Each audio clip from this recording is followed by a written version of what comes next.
প্রভু,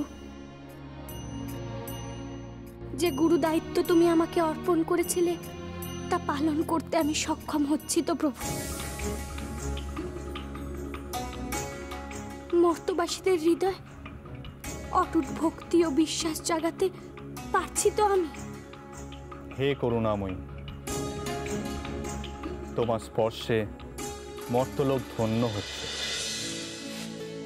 আমার বিশ্বাস, মর্তবাসীর বিশ্বাস ও ভক্তি হতে মর্তলোকে শ্রী সৃষ্টি হবে। যাক, এবার আমি নিশ্চিন্ত হলাম। অর্থাৎ আমি সঠিক পথেই এগিয়ে চলেছি।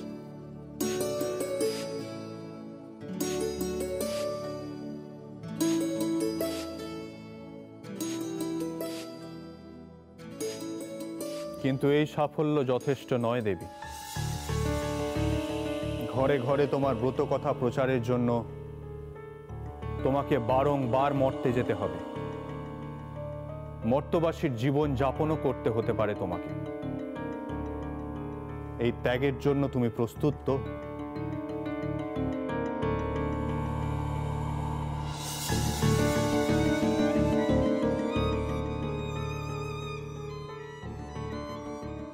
অবশ্যই প্রভু, আমার ভক্তদের যন্ত্রণা মোচন করার জন্য আমি যে কোনো কার্য করতে প্রস্তুত। শুধু তুমি আমায় আশীর্বাদ করো প্রভু, আমি যেন এমন ভাবেই তোমার সেবা করে যেতে পারি, সে আমি যে লোকেই থাকি না কেন।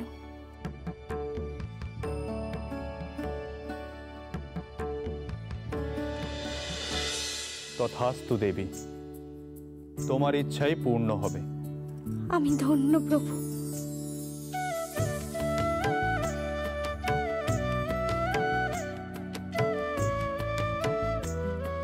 শ্রী, তোমার কোমল স্পর্শে আমার সব ক্রোধ অন্তর্হিত হয়। এখন আমার কনক কুমার ও মকরাক্ষের জন্য করুণাই হচ্ছে। তুমি গোপনে তাদের পথ দেখিয়েছ, এখন আমি তাদের সে পথে এগোতে সাহায্য করব। তোমার অসীম করুণা প্রভু। ওদের কষ্ট যে আমি আর সহ্য করতে পারছি না। জানি দেবী,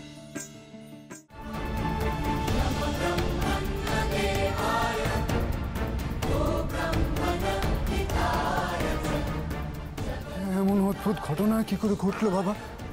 এতটুকু একটা বালক তার পায়ের চাপে এত বড় গাছের ডাল ভেঙে দিল কি করে?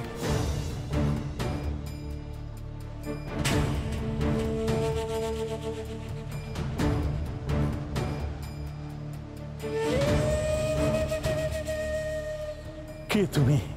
আমি মেষ পালক। বললাম না, আমি মেষ চড়াই। এই জঙ্গলের পাশেই আমার ঘর। তাহলে এত বড় একটা গাছের গুড়ি তোমার পায়ের চাপে ভেঙে গেল কি করে? বাইরে থেকে অনেক কিছু দেখতে খুব শক্ত মনে হয় গো, কিন্তু ভিতর থেকে পচে গেলে তা খুব সহজেই ভেঙে যায়। গাছটারও এমন দশা হয়েছিল।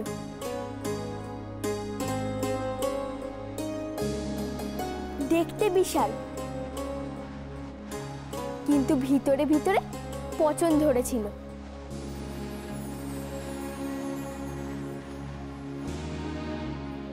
তুমি তো ভারী দামি কথা বললে গো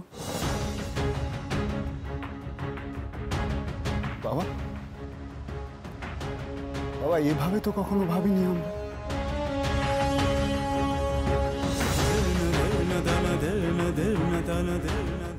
মনে হতো এত ধন সম্পদ আমাদের, এত প্রাচুর্য বোধহয় কোনোদিনও শেষ হবে না।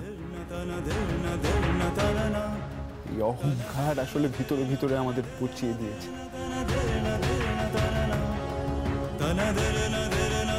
তাই না বাবা?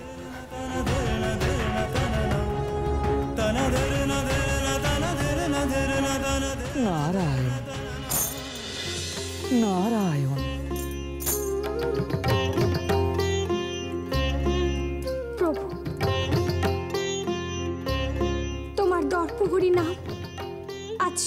হলো।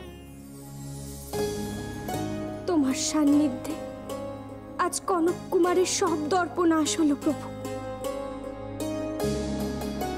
সব অহংকার চলে গেল তার। যাকে তুমি শাস্তি দিয়েছিলে আজ তাকেই উদ্ধার করলে তুমি। তোমাকে শত কোটি প্রণাম।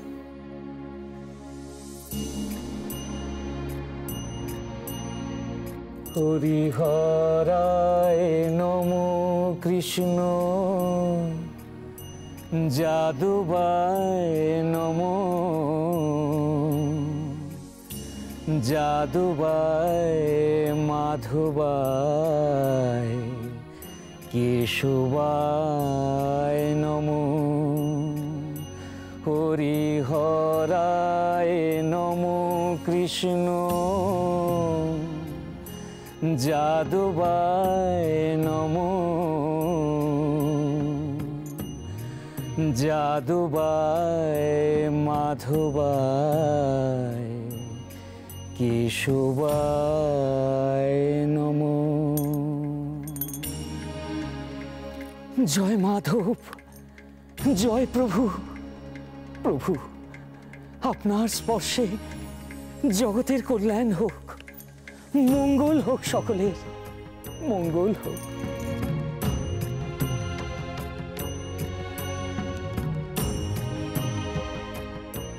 কি হলো, তোমরা দাঁড়িয়ে রইলে কেন? তোমরা যে বললে তোমরা অবন্তীনগর যাবে, এই তো সেই অবন্তীনগরের পথ। এসো।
আমরা এসে গেছি বাবা, নিশ্চয়ই অবন্তীনগর।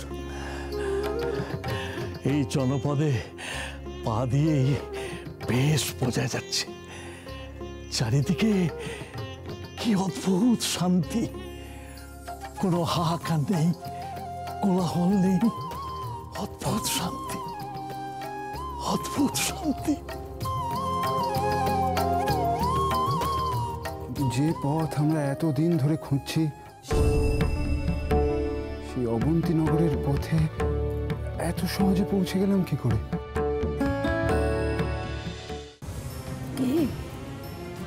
কে আপনি?